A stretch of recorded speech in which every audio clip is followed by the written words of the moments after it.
I saw these guys down the beach one day, like little Greek boys with their fast car parked at the beach, and this girl walked past and she was very beautiful, and I think there were 2 or 3 of them, and one of them walks to the front of the car and you can see them like, I was waiting for them to say something. They were watching her and they were ribbing each other, and one of them walked forward and he was about to say something and he yelled out, "Hey, like you,"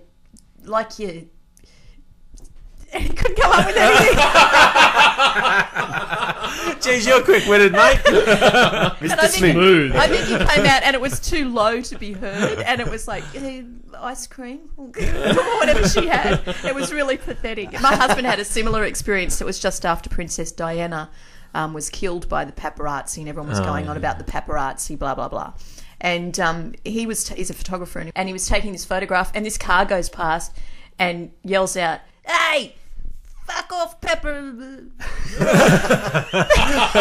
couldn't even say it. Papa down. In the car, they go, "Is it Papa Giuseppe?" I've never been one to go up to celebrity. You see celebrities all the time, roundabouts, but I feel where? a bit weird At about roundabouts. Roundabouts. You should get out more. Mowing them. If you stay on one long enough, you'll see somebody Someone will go drive around. past. I think I saw Matthew Perry yesterday. Say hello to people like that. I couldn't do it. Just think, leave them alone. Leave them alone. Don't yell out to them. Don't go and speak to them. Don't get their autographs. That's a Leave them very alone. Australian thing to do, isn't it? I don't want to be near them.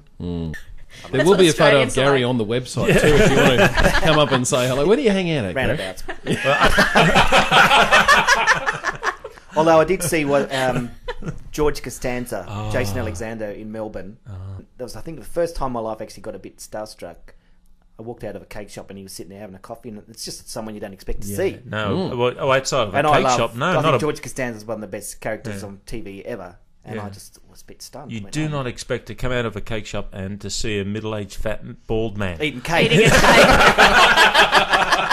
Sounds like an episode of Seinfeld. No wonder you were starstruck. How did you contain yourself? You were tempted to say, "Fatty." What are you eating? I met Prince Charles once when I was a little girl with my mum. We were standing outside. He was in Australia, and we were standing outside a church that he was going into, and we waited for ages and ages. I said, "Mum, I don't want to see him." And she's going, "Yeah, come on, Mum, he's lovely." And be careful what you say, he can hear you. Well, she ended up shaking his hand, and this was the most embarrassing thing. She shook his hand. She said, "Hello, I've always loved you. You look just like my son." And I went, "No, he doesn't." And he just laughed and kept on walking. Funny little man. Well, you're lucky he didn't say, "Is this your son here?" I have a similar Seinfeld story. I was in LA the other year, and I was on the Warner Brothers tour, and they warned you. They said, "Stay on the golf cart. If you see somebody who's famous, don't jump off. Let me know, and we might slow down. We'll Hey, Bardsey! We'll run them over. In true Australian fashion. Yeah. Well, at the time they were filming one of those Oceans films, and so Clooney had been around, and Matt Damon had been around. I love George Clooney. Well, that's why they were warning us. Don't get excited. So we headed off on this tour, and Matthew Perry. I saw him yesterday. He appeared walking around, and they said not to smoke on the lot, and he was smoking. So if you're listening, Matt, I don't know what that was all about. He is here. I Chandler? saw him yesterday. Was he smoking? No, he wasn't. My husband said, "Was he all jowly?" Jolly. I said, "He's not jowly. He's really good looking." No, he's jowly. I don't think he's jowly. You didn't run into Jude Law doing his next speech to the UN or anything? No, not at all. And I actually tapped these German girls in front and said, "I think that's Matthew Perry," and they started screaming, but he was already... Fans. That's how they do it. How do they do it? Fans. Like that. Sure, it's a bit more shrill. Surely you can work on that. You'll never get any celebrity's attention just with that little... I'll pass them a note. Well, I did that same Universal Studios tour. You know who I saw? Who? Ernest Borgnine. Oh, I love You're that. kidding. Nine. Big whoop. I was a kid. Who's that fat tool? Anyway, if you look to the left, that's Ernest Borgnine. So what? I'm McHale. Yeah. But that's all he was doing then, was just sitting there. He won an Academy Award. For what? McHale's Navy? Yeah. For, Marty. Marty, that's right, yeah. What's that? Is that a movie? He played a fat guy that nobody likes. But why was he at the studio? Because apparently one celebrity gets voted as the president of Universal Studios or something for a year and sort of hangs around for the tours and puts their so he face- was there just for the Yeah, tours. yeah, just to watch. He'd be the celebrity that had no films to do that year. That's right. Yeah. So did you manage to contain yourself? Yeah. Well, on the tour I was on, I was contained, I didn't get excited about Friends or Matthew Perry. And the guy said, and over here is where they're making the New Adventures of Old Christine. I see. Which stars? Julia Louis-Dreyfus. That's it. Also known... Did you know her name? Yes. Now, still? Ernest Borgnine. No, he's not.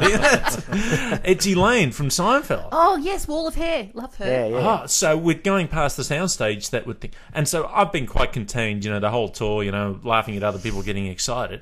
He said that, and I've immediately just started stepping off the golf cart because I'm thinking, this is my shot. Yeah, obviously, she wants to see me. You're yelling, big salad! I'm not making promises I can't fulfill. So I'm about to step off, and he says, but they're not filming at the moment. Oh. So I was that close to stepping off the cart, and I was stunned at how I just became overwhelmed that I'm going to, I'm glad you didn't fall off the wagon. Thank you. Did you think she wanted to see you? Well, that's what my mate said. He said, what were you going to do if you had seen her? Because, they had the car space for her because they had her name. So I was and there was a bit of... lie down in it? There was a bit of oil there. I could have saved her life. Your car needs a service. And my mate said, what would you have done if she had walked out of the soundstage and you've stepped off the thing? And I said, pretend you're lost and sort of be standing there. That's the thing. People think they know what they're going to say when they come across a celebrity, but you never know what you're going to say. Oh, no celebrity Let's wants... say something stupid. No. I ended up sitting next to Jose Ramos Horta at a... I went to listen to him speak, and for some reason somebody else was speaking and he had to get off the stage and there was nowhere to sit except for next to me, and he sat down. And you know what? He tells people right now that he got to sit next to Penny. Every time we see him on the news, my husband says, there's your boyfriend. There's your boyfriend. But I didn't know what to say to him. Leave your fucking arm up the thing. How's that, how's that Nobel Peace Prize going? Yeah. We've all got one. Jude Law, he's got one. Do you know Jude? Jose, do you know Jude? Yeah, he's up there speaking. He took me slot That's why I got knocked off. What am I supposed to say to Elaine? You could ask her, say, I didn't get a Christmas card from you, and she rub her boobs in your face. Yeah. Here's your card. Exactly. What are you supposed to say? Oh, by the way, I think you're really funny and incredibly sexy. They want to hear that. They like that. I said I'd do it as Borgnine. He wasn't. That segment was called Meeting Celebrities, and behind the roller door in the garage was Penny, Gary, Tom and Andrew.